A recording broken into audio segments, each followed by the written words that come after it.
Hello, everybody. Welcome to today's webinar. We are talking today about car accidents and insurance in British Columbia. My name is Paula Price. I'm with the People's Law School, and I will be your host and moderator today. We are thrilled to welcome all of you as our guests at today's webinar, and I'm very excited to introduce you to our excellent speaker, Paul Harden. He is a lawyer with Meridian Law Group. I'll do that in just a few minutes. So today's webinar is about car accidents and insurance in British Columbia. We will be discussing what no-fault insurance means, the scope of insurance coverage for personal injuries and vehicle and property damage, how the points system works, making a claim with ICBC, and dispute resolution. We have approximately 60 minutes together. What you will receive are answers to common questions, which is distinct from legal advice. So what we're sharing today is legal information. If what you're looking for is the law as it applies to your unique set of circumstances, then we would encourage you to reach out to a lawyer. You are more than welcome to reach out to our speaker today, Paul Harden. His contact information is on the slide. And of course, the information that we share today is current as of today's date. We, the People's Law School team, would like to acknowledge that we are grateful to work on the unceded traditional territories of the Musqueam, Squamish, and Tsleil-Waututh nations, whose peoples continue to live on and care for these lands. And we encourage everybody who has joined us today to reflect upon where it is that they are joining us from.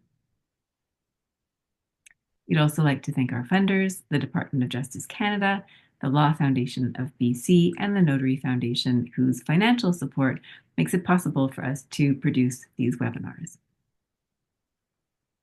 And finally, we would love to thank and welcome our guest speaker today, Paul Harden. Paul is a lawyer and principal with Meridian Law Group. Paul practices in a broad range of complex legal areas, including insurance claims, estate litigation, property and business disputes, and general litigation matters. Paul also acts for people who have suffered serious injuries caused by other people's negligence. Paul advocates both in the traditional courtroom litigation and also out-of-court dispute resolution. He leads a team of knowledgeable lawyers and paralegals who are all committed to achieving the best results for their clients. Paul, welcome, and thank you so much for joining us here today. Oh, thanks for having me, Paula. Oh, we're so glad to have you. And we have a lot of questions for you, Paul. Beginning with this very first question, what is no-fault insurance?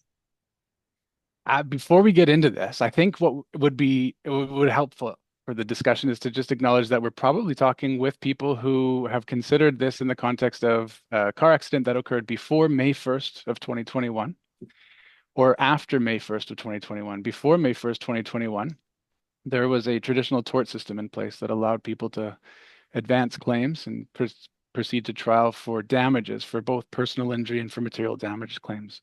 Since May 1st of 2021, with the introduction of the enhanced care program in BC, there's no longer an opportunity to sue for those personal injury claims. And we'll discuss this, of course, at length as we get further into this. But with this introduction of a no-fault insurance claim, which is, I think, a shorthand, what we've got an enhanced care regime, which although people are not able to sue for damages, sue the person who caused the accident, they're entitled to benefits through ICBC for treatment, and they're entitled to benefits that can supplement for the wage loss resulting from the accident. So as a result of an accident, it doesn't matter who caused the accident.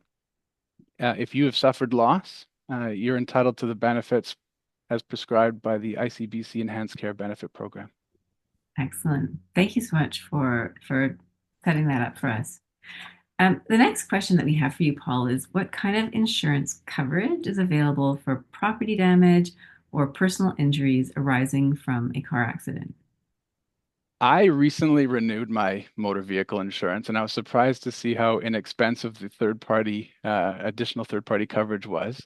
Of course, since May 21, the pricing has changed a bit. But when meeting with a broker, you'll be informed with the fact that the primary coverage available with ICBC is $200,000. Many people will consider, well, wait a second, if I'm not able to sue or obtain a personal injury decision, which we've all heard people receiving large sums of money through the course of this process, why would I pay for excess insurance? Now, in addition to the primary insurance, it's mandatory with ICBC, you can purchase additional optional coverage, hit and run coverage, collision coverage, and various others. Now, collision, of course, is the insurance coverage required to fix your car even if you are at fault. It also covers hit and run incidents. Comprehensive insurance allows you to make claims for the repair of break-ins or if there's a storm-induced damage to your vehicle. Other optional coverage, of course, is increased limits on third-party liability coverage. So if you cause an accident, the amount of insurance available to you to cover the other person's claim is something that you can purchase optionally. Excellent. Thank you very much. This next question, does it make sense? You mentioned that, there's the basic requirements. Does it make sense to pay for insurance coverage beyond the basic requirements? Well, when I went to renew my insurance, I thought to myself, I am a careful driver. I have not been in a car accident. I've not even hit another car with the opening of my door. Why would I ever pay for more than this? And the broker was kind enough to ask, if I plan to leave British Columbia, or if I've ever considered what would happen if I ran into the side of an expensive looking building, or if I was driving past a collector's vehicle and ended up causing damage to that vehicle. I promptly renewed my motor vehicle insurance with $5 million third-party liability coverage because I am risk adverse.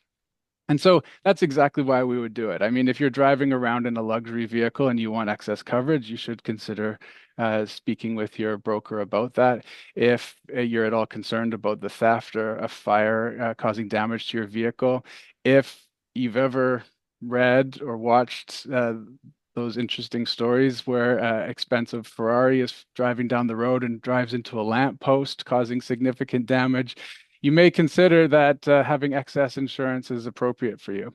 Uh, Although we are not able to advance claims in British Columbia for injuries, and so the temptation would be to renew at the minimum limits. If you're planning to leave British Columbia, or if you're concerned that you may get involved in an accident that causes significant material damage, it's a good idea to talk to your broker about increasing those additional insurance limits. Excellent. Thank you, Paul. And we have a question coming up about what happens if you're in a motor vehicle accident outside of the province. But I gather from what you just said then that if it's a personal injury, then you're going through the ICBC Enhanced Benefits Program, where you're no longer able to sue independently in court. That's one part of it, but it sounds like if it's property damage, then there is that potential. I'd love your thoughts on that. Yeah, let me just scroll down to question number 5, Paula. So Okay. if we're involved in a car accident outside of British Columbia, the rules in that regime would govern. And so that's an important opportunity to ensure that you've got appropriate insurance coverage. So the auto plan insurance doesn't cover you outside of Canada, the United States, first of all. So if you're traveling outside of Canada, the United States, you're going to have to pick up like my family and I will when we go to Spain in June, we'll have to pick up some private motor vehicle insurance. But all BC residents are covered under enhanced care benefits, even for injuries resulting in a crash that's occurred outside of British Columbia, as long as it's within Canada, the United States. Inverse liability protection, and as part of your basic coverage, covers you in parts of Canada where local laws don't let you claim against persons who've caused the crash. But if you cause a crash in another part of Canada or British Columbia where those people are entitled to commence an action against you, the extended third-party liability coverage will cover you in that province for that crash. Now, if you're involved in a crash in a regime where you are permitted to advance a claim for personal injury against the at-fault driver, then it would really be appropriate to retain a lawyer in that jurisdiction to help you advance that claim in those circumstances. Okay, excellent. So going back then to the insurance and what's covered, the claims that might be made against you for personal, or if you're in a motor vehicle accident and there are personal injuries caused during the accident, that's covered under the enhanced benefits. But the property damage portion of it, is that something that would be dealt with outside of the regime? So if you're involved in a motor vehicle accident and the accident is your fault, your insurance will respond to the claim brought by the other person for either the material damage, or if the accident has occurred in a regime where they are allowed to advance a personal injury claim, it would also respond to that claim. If you're involved in an accident and the person who caused the accident doesn't have insurance sufficient to respond to you, if you're outside of British Columbia, you're still entitled to the enhanced care benefits. This allows you to pursue the treatment and the other benefits available to you, such as wage loss or wage replacement benefits, as a result of the injuries you sustained in that car accident. Excellent. So it sounds like if you're in that process of looking at the basic requirements and what else is available, to look carefully at the different options that are available and see what makes sense to you based on your circumstances. Yeah, that's exactly right. Thank you. Um, so if you are in British Columbia and you need to buy insurance, do you need to go through ICBC or are there other insurance providers? ICBC is the only provider of the mandatory primary insurance on motor vehicles. Though, as when you attend the brokerages and speak to your broker, there are options available for excess insurance, and there's also other products available that you can discuss with the broker. That primary insurance premium, that is exclusively available through a brokerage, but provided by ICBC. Excellent. Thank you. And Paul, you've addressed this question already. What happens if you're in a car accident outside of BC? Would different rules apply? And maybe we'll just revisit this for one moment. Is there anything that you'd like to say in addition on this question? I don't think so. I think it's the rules of the jurisdiction you're in that would govern whether or not a claim can be brought. So if you're involved in a car accident in an American state and the accident is your fault, you'd want to be careful and consider what your third-party liability limits are, as to whether or not it will respond sufficiently to a claim advanced by the other party. If you're in that same regime and you're involved in a car accident and it was not your fault, it's best to then consult with a lawyer in that regime to ensure that your rights are protected and that you've got an advocate knowledgeable in that regime to assist you with that. Excellent. Thank you. But I should say that once you return back to British Columbia, the no-fault benefits respond. And so if you're involved in an accident and you've suffered injury and you've suffered some wage loss, it's best to reach out to ICBC immediately and make the claim and get into the treatment that's been recommended for you.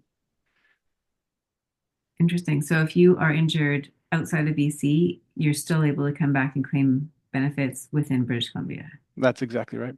Okay, excellent. Um, what happens if you don't have valid insurance and you choose to drive anyways? Does it matter if you're at fault? And who decides who's at fault in a car accident? So, three questions here. Well, first of all, driving without valid motor vehicle insurance in BC is an offense under the Motor Vehicle Act. And so you may, if, most likely, will receive a fine between $81 and $598. Generally speaking, the enhanced care benefits are available for you.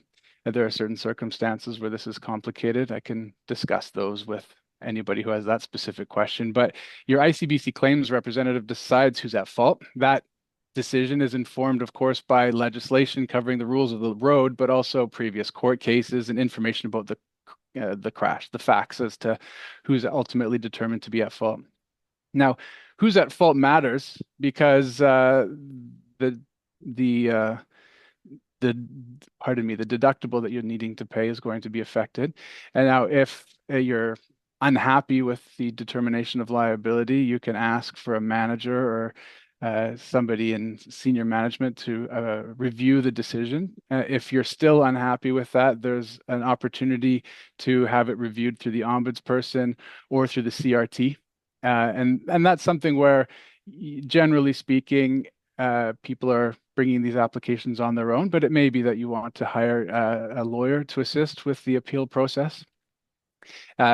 Lawyers are expensive, unlike pre-May 2021, when these claims were advanced on a contingency fee, when the lawyer took a percentage of what was recovered. Paying hourly for a lawyer now to assist with this is probably prohibitive. And so it's seminars like these that are the most important, and resources that are available online with ICBC and with various law firms really can help point people in the right direction as they're walking their way through an appeal process on a liability determination. Excellent. Thank you very much, Paul.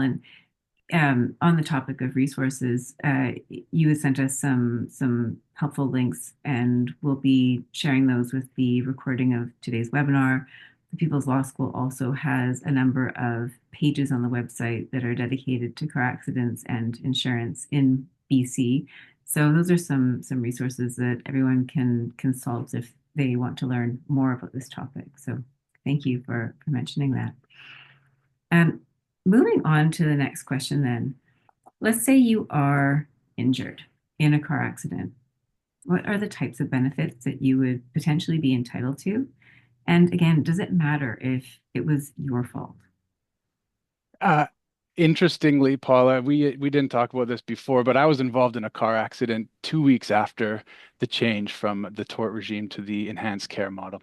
My colleagues, of course, mocked me for not getting injured 2 weeks earlier when there was compensation available for me. But I had the privilege of working my way through the enhanced care program, one of the first people to go through this. And I learned then that within the first 12 weeks after the crash, physiotherapy, chiropractor, massage therapy, kinesiology, even psychologists and counselors, acupuncturists, into the up to the prescribed amount. The prescribed amount is within the regulations. It's covered so that you can access immediately the care that's been recommended for you right away. At that point, 12 weeks after your accident, there's a discussion with the claims specialist at ICBC to determine what ongoing care needs are appropriate, and which ones are recommended, which ones are available for you. That discussion, which was historically taken care of by a legal team on your behalf, is email exchange and telephone calls ultimately with somebody at ICBC to discuss the particulars of your claim and your ongoing treatment needs. It doesn't matter who's at fault for the accident. And that's really the essence of the shorthand name for the no fault regime. But under the enhanced care benefit regime, even if you are at fault for the accident, you've got access to those benefits for those first 12 weeks with an assessment to determine what ongoing care needs and resources you require ongoing. Thank you very much, Paul. And just going back to the pre no fault benefit regime and post, things like compensation for lost wages or compensation for pain and suffering, is that still part of the picture? Or what does that look like? Yeah, so there's an algorithm now in the enhanced care benefits for permanent impairment benefits, resulting in a payment uh, not dissimilar, but I suppose dissimilar enough to a WorkSafeBC claim, where if you've got a permanent impairment, there is a lump sum payment made to you for that. But the enhanced care regime really contemplates opportunity for ongoing treatment as required and recommended by your care professionals, but also if you do miss work and you suffer a wage loss, there's a calculation as to how much you're entitled to. The limits are in the prescribed regulations. It's a matter of filling out the forms, providing the evidence from your employer, and those payments are made. Now, for the pain and suffering, I suppose that's a component of that permanent impairment benefit that's paid out to you ultimately, but there is no longer a non-pecuniary or a non-financial award made to you for your pain and suffering. You don't get to before May 2021, it was common to include a claim for non-pecuniary damages, and the person who caused the accident, their insurance policy is responsible for a payment to compensate you for the pain and suffering and the loss of enjoyment of life. That's no longer part of the enhanced care regime. Excellent. Thank you so much for clarifying that, Paul. Moving on to our next question. How long do benefits last, and what happens if you are permanently injured? So, of course, there's that 12-week window immediately following the accident. And if you are indeed determined to be permanently injured, You can have a permanent injury that's catastrophic, and you can have a permanent injury that's not catastrophic. The legislation contemplates exactly uh, what sort of payments are available to you. The permanent injury, you may need to attend an assessment with ICBC in order to figure out exactly what's available to you. And you may need to obtain a report from your primary care physician or other specialists involved in your care. But if you're found to have suffered permanent impairment, ICBC will facilitate care under public institutions, again with the prescribed rates. And that benefit will be an ongoing entitlement for you until you're determined to either have recovered or if it's a permanent requirement, you'll be given, based on a prescribed amount each month, assistive aids for helping with your day-to-day life and for the ongoing treatment as you need it into the future. Excellent. Thank you so much. And Paul, just out of curiosity, you mentioned, and maybe we'll get to this when we talk about how you process a claim, but is it the individual then that's discussing this directly with ICBC in terms of access to these benefits, or is that where you would potentially have a lawyer help you? No, again, it's a direct relationship between the insured and the insurer. And so the plan is really to have injured people who require the care discussing the unique criteria of their care requirements and their claim directly with ICBC. Historically, of course, this was easily taken care of by lawyers who would be happy enough to work away at a percentage of the claim. Now, to pay a lawyer by an hourly rate, I should say that every lawyer is paid the appropriate hourly rate, though I might be biased on that. To pay the hourly rate for a lawyer to assist you is probably not a cost-effective way of dealing with this. So unfortunately, it will require some time, but it is an email exchange, phone calls, and it's a regular update and a regular conversation that includes the primary care physician and other members of the care team in conversation about ongoing requirements, ongoing limitations, and how we can really help the person who has been injured or who has suffered the loss get back on their feet and get as close as they could be to the position they were in prior to the accident. And if not, what sort of assistance is required into the future. Excellent. Thank you so much. Appreciate you clarifying how the process works and the steps that people would need to take. So here's another question for you. Oh, you look like you're Well, I was just going to say, the second half of 2021, it was not uncommon for our firm to receive phone calls on a daily basis, people who are frustrated, confused about the process. And I think that there was a period of time in 21 where everyone was figuring out the new process. The number of phone calls we receive now with someone who's been injured in a car accident, wondering about how they can access their benefits or speak with ICBC has dropped to the point where we receive one call every couple of months. I think anecdotally, that means that the communication has improved and that people are receiving the responses that they require. But unfortunately, because we're not participating in this, there's just no way for us to know exactly how it's going. yeah.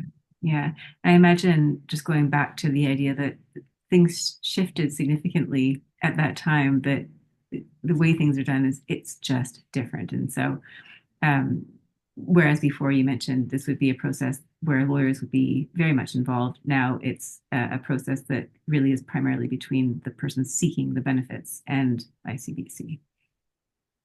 Exactly right. Thank you. Here's the question. How does ICBC insurance work if you have disability insurance through your job? And what about the case where you're on the job and WorkSafe kicks in?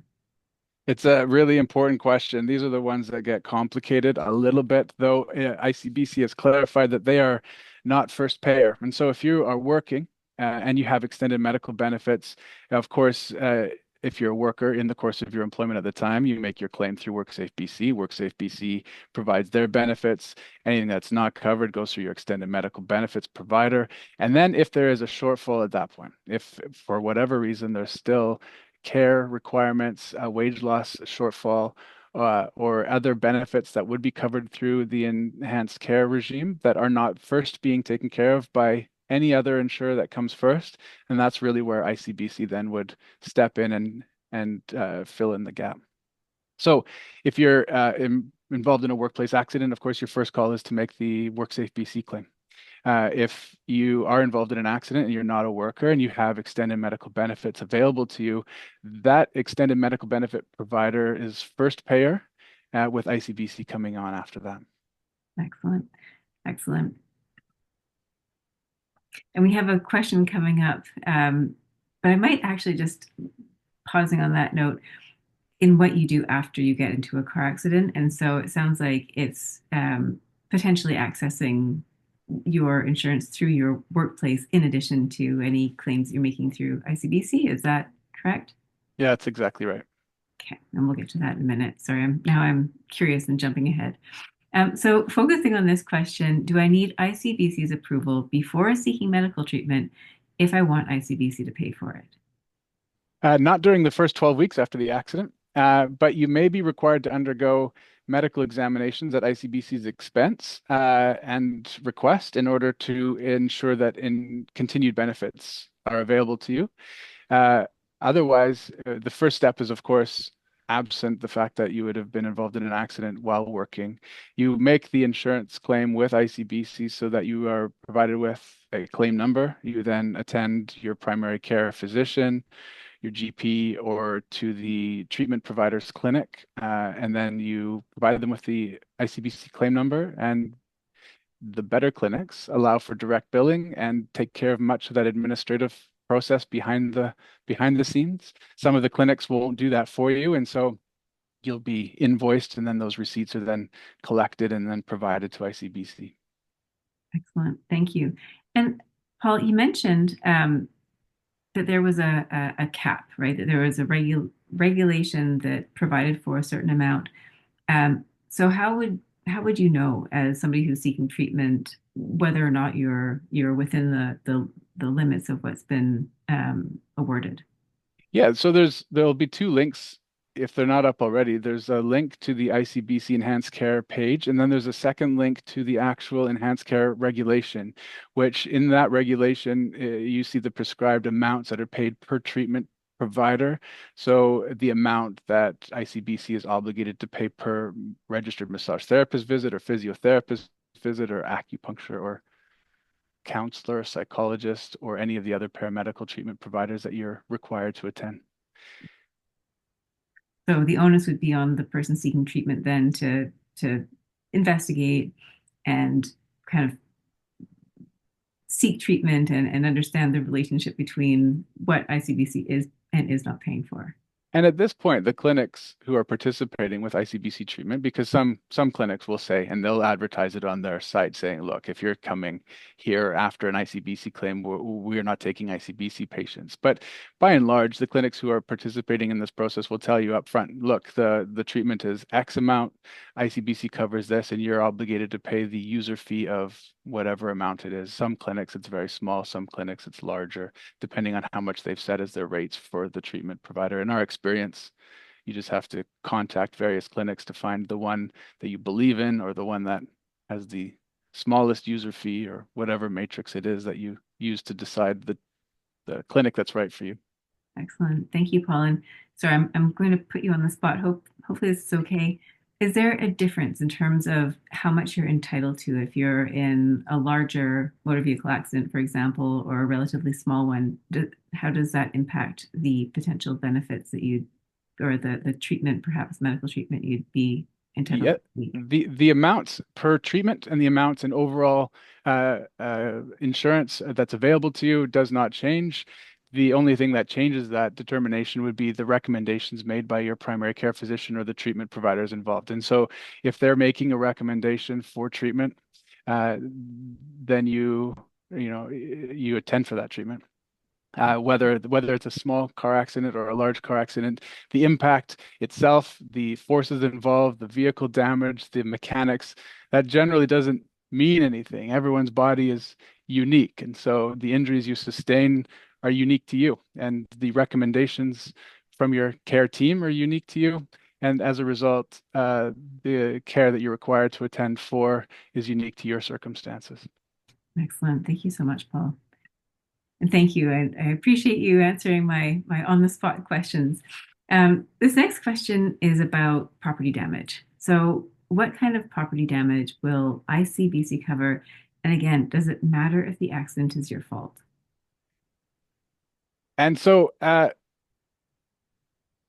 if you're involved in a car accident and you cause the damage to a building or to another vehicle, the basic insurance covers up to $200,000 for damage to the contents of the other driver's vehicle and for the repair costs. If you've got excess insurance available to it, then that insurance responds to that as well. If the other driver has basic insurance coverage, and was responsible, their insurance would respond to your claim for material damage.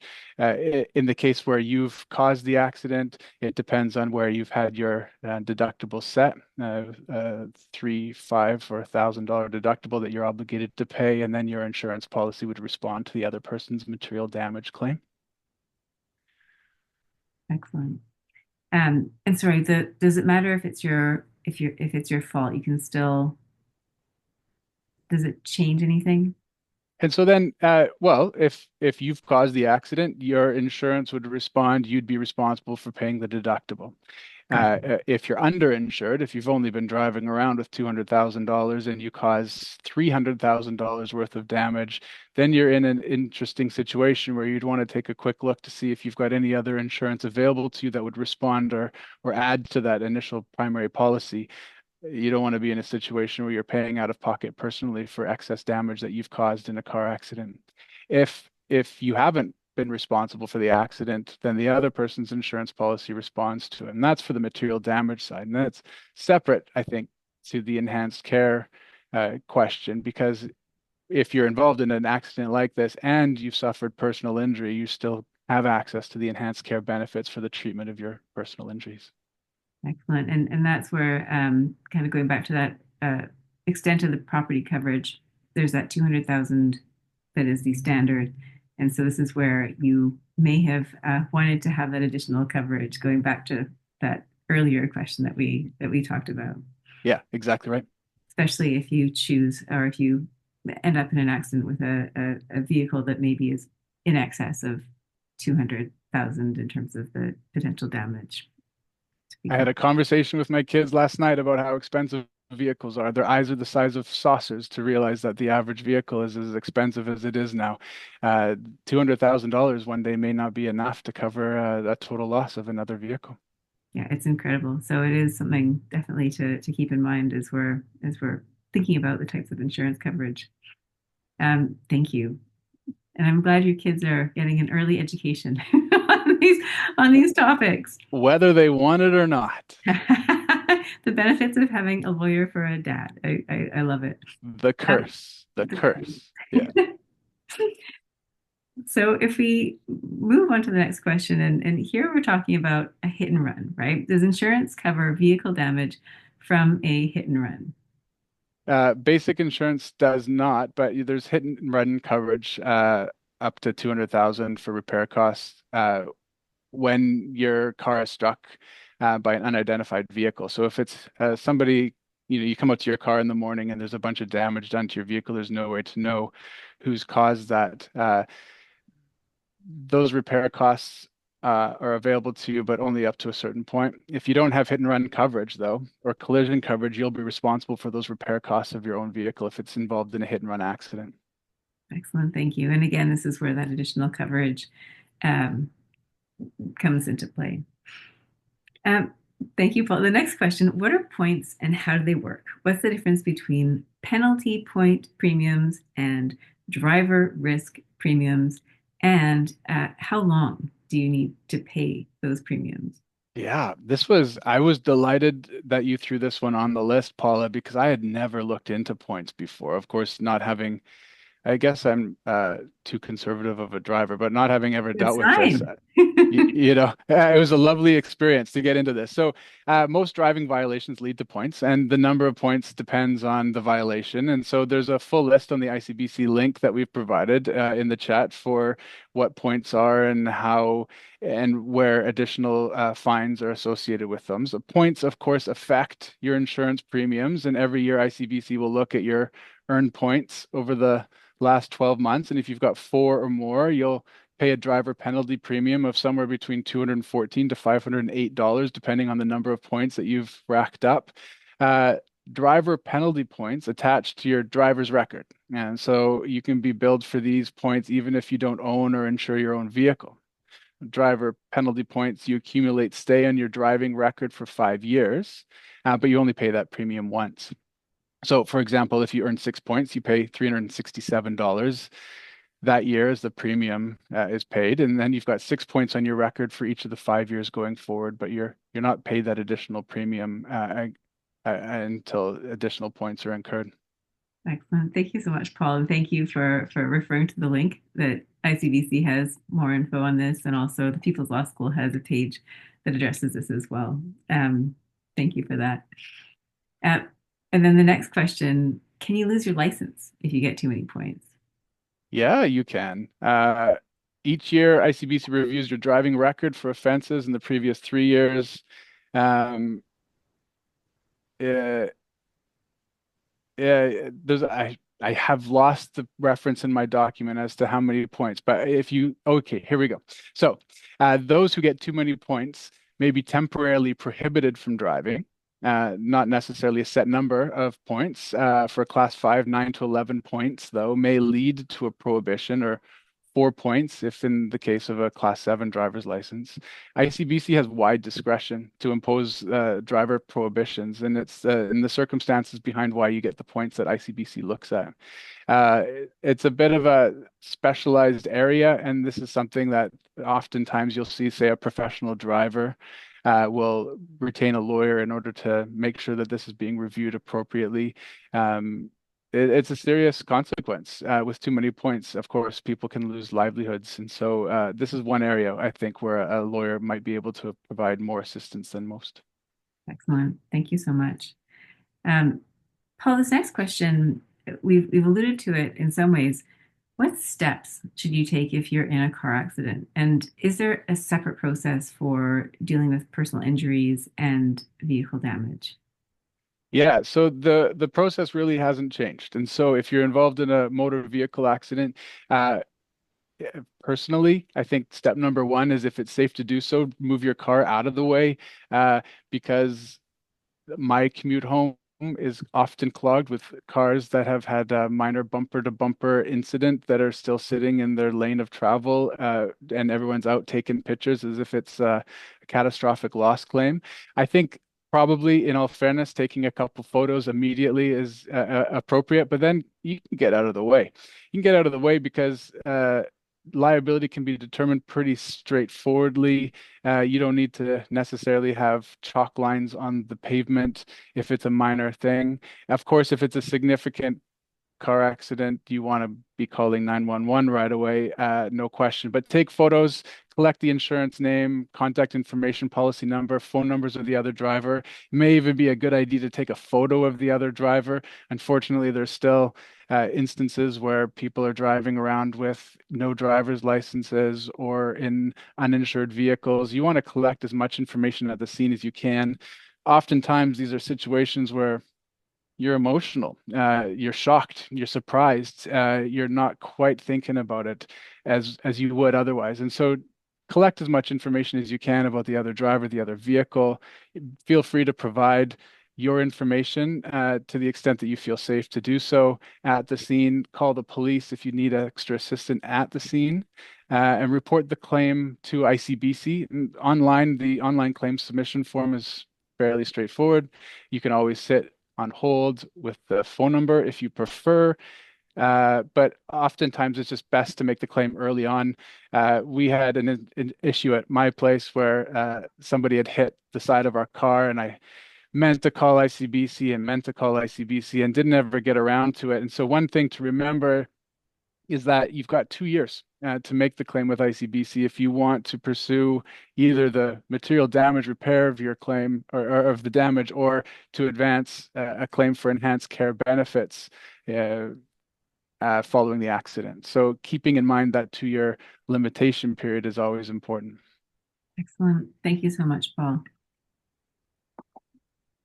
So what happens if you file your claim with ICBC and then you don't agree with their assessment? Are you allowed to challenge their decision, or can you sue them for more money? The the first line is to make sure that you've got an opportunity to discuss it with the claims specialist at ICBC and say, well, wait a second, you've missed one piece of information, or I think you've misunderstood what's gone down. Assuming you have confirmed clear communication with the person at ICBC and there's still a dispute, you can always speak to, just like any other customer service department, always ask to speak to a manager. And then you can raise your complaint. If that doesn't satisfy the answer, you can raise that to the Fairness Office, the Fair Practices Office, sorry, or bring a uh, you can bring your action to the Civil Resolution Tribunal, or the CRT. That's an opportunity for a independent board to review the determination to see if uh, one is correct over the other. It's a bit of a process, but it's an online submission process, and it's not too onerous. Again, designed for somebody to do on their own, and not necessarily something that you need an advocate or a lawyer to assist you with. Excellent. Thank you, Paul. And you've led us perfectly to our next question then. At what stage would I take my complaint to the CRT, the Civil Resolution Tribunal? Would I ever need to go to small claims or Supreme Court? So again, you've got a dispute. You've clarified that you're speaking the same language with the same facts with the claims specialist at ICBC, and you're still unsatisfied with the decision. You've spoken with the manager. You've raised concerns with the ICBC Fair Practices Office, and the dispute is still not resolved. At that point, it's available to you to advance a dispute to the Civil Resolution Tribunal, and the form is filled out online. It's not a terribly long process. You'll be asked to fill out whether there's a dollar figure involved in the dispute. You can bring this for entitlement of benefits, for property damage issues, for personal injury damages in some cases, some responsibility, determining who's liable for the accident, and others. You basically go through that process and get the determination. Now, you asked if you can bring a claim to either small claims or the Supreme Court as well. And so there's some limited exceptions that you're actually permitted to bring the claim to either small claims or the Supreme Court of British Columbia. The distinction between the two is really the dollar value involved. And so if the claim is worth $35,000 or less, it's appropriate for a small claims determination. If it's valued over that, the Supreme Court of British Columbia is the right forum for it. The exclusions relate really if you're advancing a claim as a result of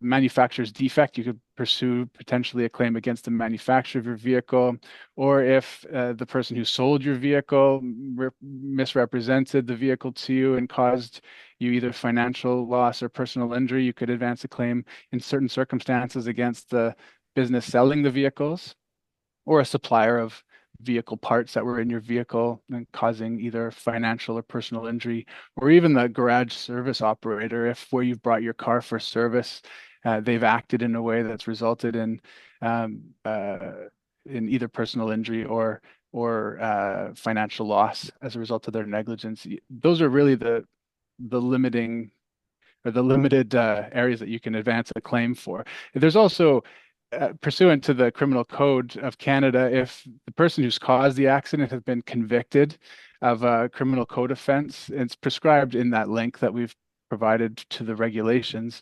Then in that case, you can advance a claim against the person who, as a result of their conviction under the criminal code, caused the car accident. There's an opportunity to advance a claim against that person directly. Excellent. Thank you so much, Paul. And I would assume that in those situations you'd want to speak with a lawyer before advancing those claims. I would think that that's probably a good idea. There are plenty of retired or soon to be retired personal injury lawyers with a good grasp of this in British Columbia who could assist with these types of claims. Excellent. Thank you. And again, teeing us up perfectly for the last of our prepared questions, which is when would I need to retain a lawyer? And what free resources are available? So if you've been involved in a car accident before May 1st of 2021, and you are still not yet resolved your claim and you would like to resolve your claim, those ones it would be easier to retain a lawyer in those circumstances. If you've been involved in an accident after May 1st of 2021 and the person who caused the accident was convicted of a prescribed criminal code offense, or it was one of those instances that we just described, it may be appropriate to retain a lawyer in those circumstances. And if the crash happened outside of British Columbia, so if you're involved in an accident where the regime allows for a suit against the person who caused the car accident, you may want to consider hiring a lawyer in those circumstances as well. Outside of those circumstances, there are great free resources available. We've provided a link to the ICBC website, which would be a great place to start. The People's Law School apparently has really great resources. I know that for sure.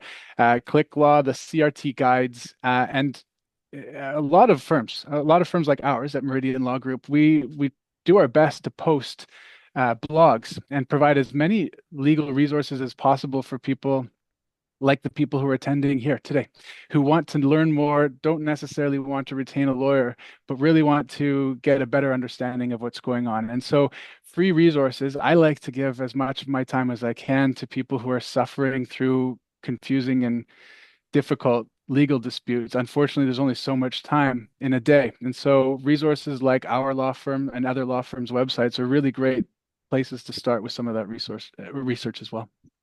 Excellent. Thank you so much, Paul. And I just wanted to thank all of our guests today for the excellent questions that they've put into the Q&A. And I see a number of them have been answered by the People's Law School team. I'm going to toggle between both the questions that have written responses and don't. I'm going to start out with a most upvoted question, Paul, which is if I have an accident in a jurisdiction that does not have no fault insurance, for example, Alberta or Europe, am I covered for any claim made against me? So in Europe, you would have to have taken out a version of motor vehicle insurance that covers you in that regime. In Alberta, you'd have your own ICBC insurance that would respond presumably to the claim subject to any deficiencies in the policy. These are all very fact specific. You could advance your own personal injury claim in Alberta, for example. They are still a few years away from enacting their own version of a no fault or enhanced care motor vehicle regime in that province. And so there's still an opportunity to do that. Excellent. Thank you. And Paul, I believe we've addressed this, but let's say your expenses are not covered by ICBC. Can you sue through small claims court to cover your losses? That's interesting. So under that, I wonder what that would be contemplating. I wonder if the losses would be, say, the car accident resulted in material damage. The material damage was assessed to be a shortfall. It would really depend on the circumstances as to whether or not ICBC took an appropriate assessment of what the repair estimates would be. If you are post May 1st, 2021 car accident and your expenses for personal care and other care items are not being reimbursed to you by ICBC, there's a dispute resolution process with ICBC for that. I suppose there may be opportunities to advance a claim against ICBC in certain specific instances. Excellent. Thank you. Here's the question. What happens if more than one vehicle is damaged? Is the coverage $2,000 per vehicle or per incident? It's per incident. Okay, excellent. Are there any situations where ICBC can deny dash cam evidence? I wonder what that question means about denying dash cam evidence. I suppose, like any other evidence, there's questions perhaps about the veracity of the authenticity of the footage. But what I love so much about dash cam footage is there's not a lot to dispute. Once you've confirmed that the aspect ratio and the timing of the footage is rolling out in something like real time, I suppose somebody could always deny the authenticity of it, but that would be a tough one to do. Excellent. Thank you so much, Paul. Here's another question. My own extended insurance also says other insurance pays first. What would I do? Tell the two of them to duke it out. You could. It would depend entirely on which insurance company under which circumstances. There's provisions within both policies, I think, that would allow for this. I know initially there was some dispute with Pacific Blue Cross in 2021 saying that these were advances being made. No, that was back in 2019, that these are actually advances, not payments being made. And so then this has been all resolved. It would really depend on the particulars of the insurance coverage that we're talking about. ICBC most assuredly has said we are, in the case of enhanced care benefits, the last to pay, and that every other insurance-like product responds first. Excellent. Thank you, Paul. And what if an accident happens with a borrowed vehicle? Yeah, if an accident happens against with a borrowed vehicle, and if you're the driver of the borrowed vehicle and the accident is the other person's fault, you can still make a claim under the enhanced care provisions for the treatment that you require. The owner of the vehicle would then make their own claim for the repair, and the at-fault vehicle's insurance would respond and pay for the repair, and your enhanced care benefits would cover your own personal injury benefits. If you're responsible for the accident in a borrowed vehicle, you take a friend's vehicle, and you're, God forbid, responsible for the accident, then the points or the deductible is your obligation and your responsibility. Thank you. Is there a deadline for settling a claim under the enhanced program for a passenger that is involved in the motor vehicle accident? Is there a deadline for resolving it? No, well, ICBC will, after 12 weeks, they will ask you to attend for a assessment, potentially, or at some point you'll be asked to attend for an assessment. If you're not asked to attend for the assessment, then you follow your doctor or your care team's recommendations for treatment and make those submissions periodically. You've got a deadline to submit the receipts, and so you want to submit those receipts to ICBC promptly and not do what I may have done in the past, which is forget about them altogether for a couple of years and then realize that's the end of it. But the deadline itself would be an ongoing conversation with the ICBC claims specialist, because at a certain point they may say, in order to continue funding your rehab and your treatment and to continue providing you with the wage loss benefits, we would like to have you assessed by someone who can provide us with a prognosis, diagnosis, and treatment plan recommendations. Excellent. Thank you, Paul. And thank you for answering all these questions. I'm really, we are really peppering you with questions today. You had a lot of prepared questions and a good number of these live questions too. So thank you, Paul. You're doing great. Oh, this is a pleasure. Thank you. Here's a question. I'll read it to you. I have an older vehicle and had been using basic insurance only on the expectation, basic insurance only on the expectation that if I caused an accident, then I'd accept writing off the car. But that if someone else caused an accident, then I could get the vehicle repaired and it would be covered by the other party's insurance. Does this rationale still apply with no fault? Well, first of all, you want to make sure that if you're involved in a crash and you've got an old beater, you're not particularly concerned about it. It's caused by the other person's fault. If the other person's fault is confirmed, then great, you can get your vehicle repaired. Now, that doesn't mean that ICBC will necessarily throw $10,000 to repair a $2,000 vehicle. It may just not be economically viable, at which point you get paid out for the then present value, real value of whatever that vehicle is, and you get to go find a car that's going to be probably not as special to you as that one. And that's not necessarily going to depend on whether or not you've got the appropriate insurance or not. If you have caused another accident, though, and you're driving around in your beater, you certainly want to make sure you've got enough insurance on your vehicle to cover the material damage claims for the other person. But if you're outside of British Columbia, this could be an expensive endeavor anyways. And so you want to make sure that you've got sufficient coverage to cover any damage you cause in whatever regime you're going to be driving around in. Excellent. And Paul, I don't know if you can answer this question with a number, but how much third-party liability do you recommend? Oh, that it's a real tough one to make a recommendation because even as I was at the Volkswagen dealership talking to the broker, I gave him a hard time and I said, "Come on, there's no way I need $5 million in third-party liability coverage." And he laughed at me and says, "It's $57 a year for $5 million third-party liability coverage. It's $37 a year for 1 million. So do you want to spend $20 and get another $4 million in third-party liability coverage, or do you not want to?" That's really the matrix of making that determination. Now, don't quote me on these. Talk to your broker about it. But for me, the matrix was simply for $20 a year, I can have $5 million in third-party liability coverage, and God forbid I slam into an expensive-looking store in Cole Harbor. I know that I've got insurance available to me that's sufficient for something like that. Excellent. Thank you so much, Paul.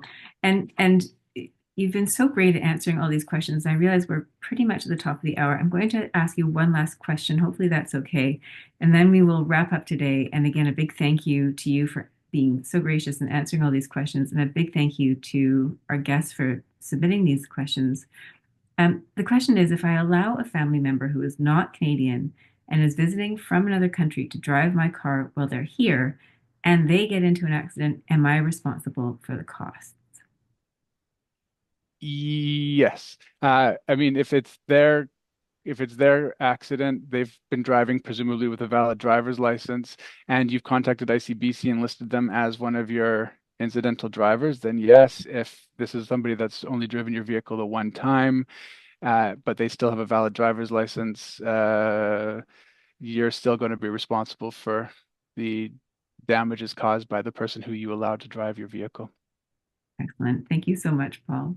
And with that, Paul, we are going to wrap up today's webinar and just wanted to say a big thank you. A big thank you to you, Paul, for answering these questions and clarifying so much on this topic, which I really enjoyed learning more about this regime as a driver. I feel like I really should know these things. I wish I was sitting around your dinner table to learn more. So thank you so much. While we still have Paul with us, Paul, thank you again. Such a pleasure having you. We've talked about a good number of things. Any final thoughts or comments based on what we talked about today? Something maybe that occurred to you while we were talking, or something you'd like to share with our guests? Oh, yeah, Paula, thank you for that. There's one question that came up on the side that I'm just noticing now because I am so technologically competent that I was able to figure this out. But the question was, how do I get my ex-partner to remove me as the principal operators? I don't want to be liable for any accidents, and he's committing fraud for obtaining my insurance discount. This is something that comes up quite common in a family law dispute or in a breakdown of a relationship. The best thing to do is to get in touch with ICBC right away. Of course, the principal operator determination is at the time of the insurance renewal, but get in touch with ICBC right away and say, either we're not living together, we're not together. If you're a co-owner of the vehicle, it gets a bit more complicated, but you want to get in touch with your broker and then to ICBC right away to say that this is something that's fallen apart. We've had to deal with this quite a few times, and so if this is an ongoing problem, be happy to chat with you about that afterwards. Thank you. Otherwise, thank you so much for having me. This was a fun conversation, and what a perfect synergistic relationship. My firm, Meridian Law Group, it loves, we've got 26 lawyers. We love helping people out with these types of situations. So thank you very much for the opportunity to do it. Thank you so much, Paul, and thank you for jumping into wherever it is that you found that question. I know whoever's watching who posed that is really grateful to have received your information on that point. So thank you again, and thank you so much, Paul. It's been a pleasure having you, and really appreciate you sharing your wisdom, your expertise. It's been really helpful, and you've been extremely helpful. So thank you, and thank you again to everybody who joined us here today. We are thrilled to have you, and we hope to see you all again soon. So with that, we're going to wrap up for the day and wish you all a great week. Bye for now.